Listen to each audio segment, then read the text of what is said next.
Duyugan ang bagong kanta ni Kapuso singer Vilmark. Maayong buntag, Vilmark, ug welcome din sa GMA Regional TV Live. Paki-greet naman sa mga Kapuso viewers natin ngayong umaga.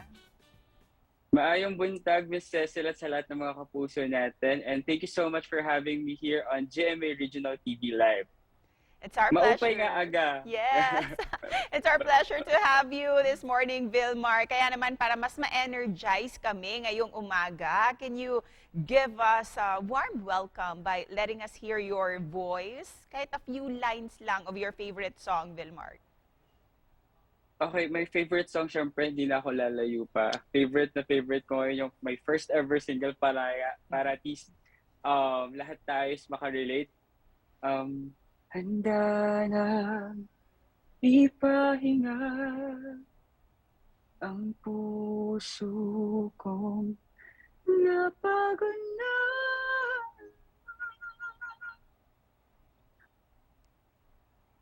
Wow, galing naman. Thank you so much, Vilmark. Kaya naman bilang isang runner-up sa The Clash Season 4, ano ba ang mga pagbabago sa buhay mo ngayon after The Clash?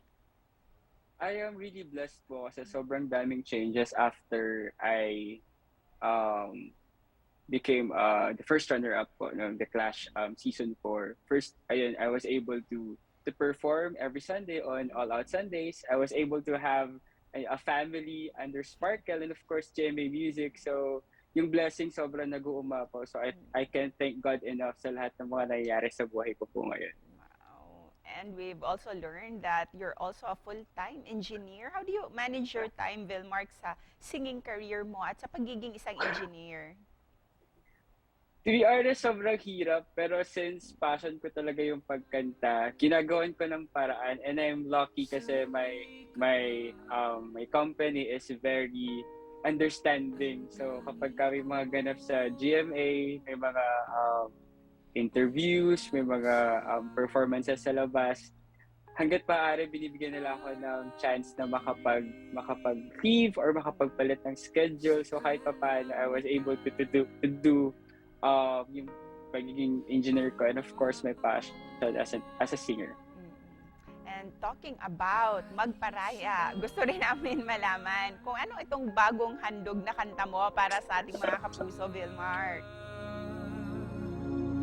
Nang maghintay,